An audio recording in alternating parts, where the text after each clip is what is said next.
Sabda Rasulullah sallallahu alaihi wasallam fi rawahu Abu Sa'id Al-Khudri, pada hadis yang diriwayatkan oleh sahabat Abu Sa'id Al-Khudri radhiyallahu taala anhu, qala, beliau menyampaikan, qala Rasulullah sallallahu alaihi wasallam bersabda, lihat kalimatnya, bima makna, lihat saya langsung ke ujung hadisnya saja karena ini cukup panjang sekali. Hatta idza khalasal muslimuna, hatta idza khalasal mu'minuna minan nar, sampai ketika orang-orang beriman diselesaikan urusannya dari neraka. Maksudnya hisab. Ya, saat dihisab udah dipisahkan nih, orang beriman semua udah masuk surga, siap masuk surga semua ya. Yang buruk-buruk masuk neraka, udah masuk ke neraka. Jadi kalau amalan anda misalnya 50,001%, Masya Allah, maka anda masuk ke dalam surga insya Allah, lebih banyak amal baiknya. Tapi kalau amalan jelek anda misalnya 50,001%, amal baiknya 49,99, masuk kemana? Ke neraka, walaupun cuma 0,01%. Yang jadi masalah sekarang 50%, amal baik 50, amal jelek 50. Masuk ke mana? Taib. Nah itu belum ke surga dan tidak ke neraka. Lihat kalimat saya, belum ke surga, tidak ke neraka. Disimpan di tempat yang tinggi, yang bisa teramati keduanya. Bisa melihat ke surga, bisa terdengar jerit neraka. Kalau lihat udah nggak tega, udah nggak kuat ke neraka. Terdengar jerit neraka. Ya, itu disebut dengan A'raf namanya, tempat tinggi yang bisa melihat keduanya. Disebut A'raf ya, makanya ada Quran surah Al-A'raf, anda baca dari ayat 45-nya sampai dengan ayat ke-50-nya. Ada ashabul A'raf yang belum ke surga dan sangat ketakutan mendengar jerit-jerit neraka sehingga ingin mengharapkan rahmat Allah Subhanahu wa taala. Dia akan ditempatkan di situ di tengah-tengah nanti sampai selesai hisab. Begitu selesai hisab, dia memohon rahmat Allah, diberikan rahmat Allah, baru kemudian dimasukkan ke dalam surga. Kalau hisabnya misalnya berlangsung selama sehari, maka 1000 tahun dia nunggu di situ. Tayyib. Hatta idza khalasal mu'minuna minan nar, sampai ketika orang-orang beriman itu ya, mulai diselesaikan dari urusan nerakanya. Taib, sudah mulai masuk ke dalam surga. Ini sudah selesai, mau masuk ke dalam neraka dan dimasukkan, masuk semuanya. Apa yang terjadi? Ma minkum min ahadin bi ashaddi munashadatan lillahi fi istiqsa'il haqqi li ikhwanihi tayyib minal mu'minina lillahi minal mu'minin. Anda tidak akan temukan pada saat itu situasi saat orang-orang beriman akan masuk ke dalam surganya, sementara yang neraka sudah dihukum di situ, sudah banyak yang dihukum, sudah macam-macam masuk. Ini sudah mulai mau selesai, tiba-tiba ada orang-orang yang mengadu kepada Allah Subhanahu wa taala, memohon dengan sangat. Nabi katakan, Anda tidak akan pernah temukan orang yang paling banyak kuat permohonannya kepada Allah, memelas dengan tulus. Asyaddu munasyadatan. Munasyadah itu sesuatu yang dimohonkan dengan sangat. Ya Allah, mohon ya Allah. Mohon ya Allah. Fawalladzi nafsi biyadi, sampai Nabi berkata, maka demi Allah yang jiwaku ada di tangannya. Ini Nabi bersumpah dengan jiwanya. Tidak pernah ada kalimat dalam hadis ya, kalimat seperti ini kecuali menunjukkan itu sangat serius. Ingat, sangat serius. Dan ada sesuatu yang penting di dalamnya. Nabi serius menyampaikan ini. Kita jangan anggap bercanda gitu kan. Falladzi nafsi biyadi, maka demi jiwaku yang ada di tangan Allah Subhanahu wa taala, yang bisa diwafatkan kapan saja. Lihat kalimatnya. Fayaqulu, maka mereka berkata, fayaqulu, maka mereka berkata, ya Rabbuna, wahai Rabb kamu, wahai Rabb kami yang tengah merawat kami di dunia, memberikan kecukupan, memaafkan kami, mengampuni kami, dan memberikan nikmat surga sekarang.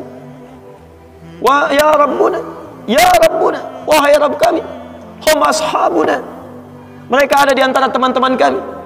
Dalam kalimat yang lebih kuat, kalimat yang menggunakan ikhwan, kata ikhwan, hum ikhwanuna.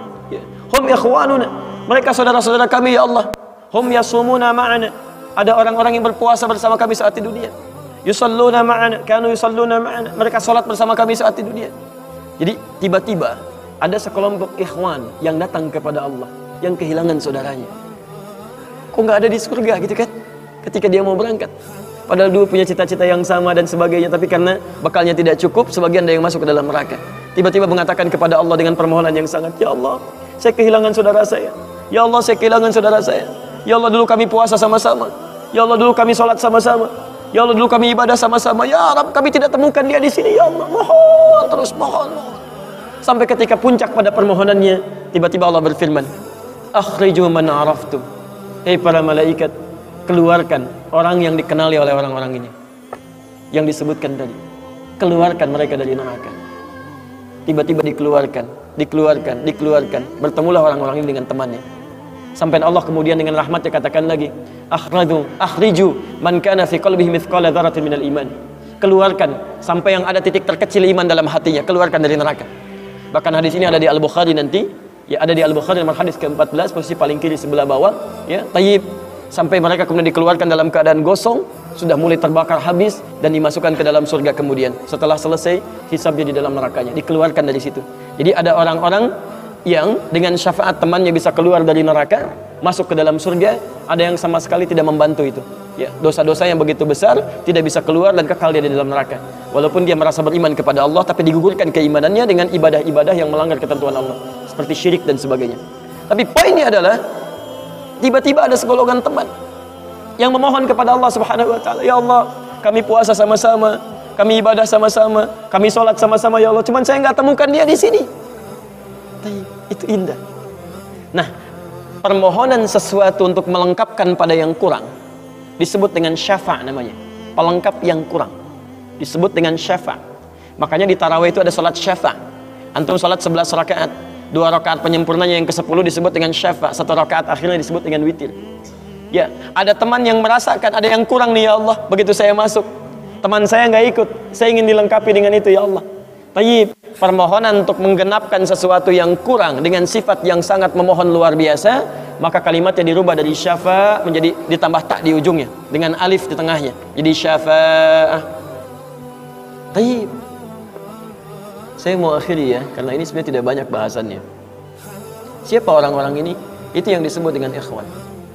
Makanya ketika ayat Qur'annya mengatakan wa kuntum ala syafa hufratin minan nari fa anqadhakum minha, dan kalian sudah ada bahkan yang sudah mau di bibir neraka itu, karena ketika diangkat itu oleh Allah Subhanahu wa taala dengan perintahnya, ya diperintahkan oleh Allah.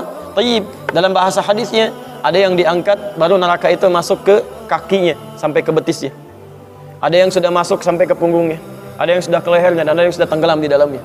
Tayyib, jadi ada yang baru di bibir neraka diangkat, ada yang baru sudah mau masuk ke neraka diangkat, ada yang sudah tenggelam diangkat, jadi macam-macam.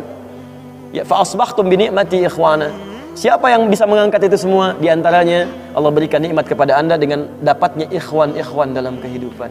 Cuma itu yang bisa menolong Anda di hari akhirat, teman-teman terbaik selain syafaat-syafaat yang lainnya. Ada orang mendekat kepada Al-Quran, ada orang sering bersalawat kepada Nabi, ada orang mendekat pada hukum-hukum Allah. Ada orang-orang yang belum bisa maksimal menunaikan itu semua, dia cari teman-teman yang soleh yang menunjukkan pada kebaikan-kebaikan. Bukankah sering Anda dapati seperti itu? Mungkin Anda bersahabat dengan teman yang tingkat ibadahnya jauh di atas Anda. Anda masih sibuk dengan urusan dunia, tapi masih menunaikan sholat, masih puasa, tapi karena kesibukan dunia Anda, Masya Allah, kurang bekal ibadah Anda. Tapi beruntungnya Anda dengan punya teman yang soleh, berjamaah dengan imam yang soleh, puasa dengan dia, buka sama-sama, kadang sering ikut-ikut misalnya dalam ta'limnya, dalam macam-macamnya, Masya Allah. Maka tiba-tiba ketika Anda dikenal oleh dia, diingat oleh dia, di akhirat nanti, tidak ditemukan Anda, ya Allah, dia kawan saya ya Allah, dia teman saya ya Allah, dia saudara saya ya Allah, kami pernah ta'lim sama-sama ya Allah, kami pernah puasa sama-sama ya Allah, kami pernah sholat berjamaah sama-sama ya Allah, mohon jangan pisahkan ya Allah, jangan pisahkan. Pertanyaan, sudahkah Anda punya teman seperti itu yang bisa menolong dalam kebaikan? Kalau belum temukan, cepat cari mumpung masih hidup, sebab kalau sudah kehidupan itu berakhir, tidak mudah untuk menemukannya. Maka pastikan di kantor Anda, teman Anda bisa membawa Anda ke surga. Pastikan di rumah Anda, pasangan hidup Anda adalah teman yang bisa membawa Anda ke surga.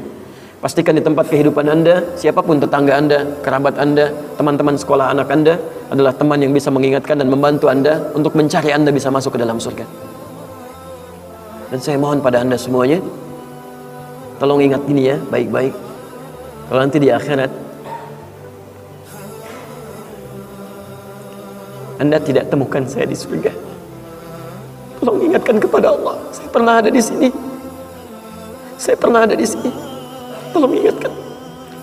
Kalau antum di akhirat nanti tidak temukan saya di surga, tolong ingatkan. Ya Allah, mohon ya Allah, Adi Hidayat pernah mengajar saya dan mengingatkan saya di sini. Ya. Subhanakallahumma wa bihamdika asyhadu an la ilaha illa anta astaghfiruka wa atubu ilaik. Wa akhiru da'wana alhamdulillahi rabbil alamin. Assalamualaikum warahmatullahi wabarakatuh.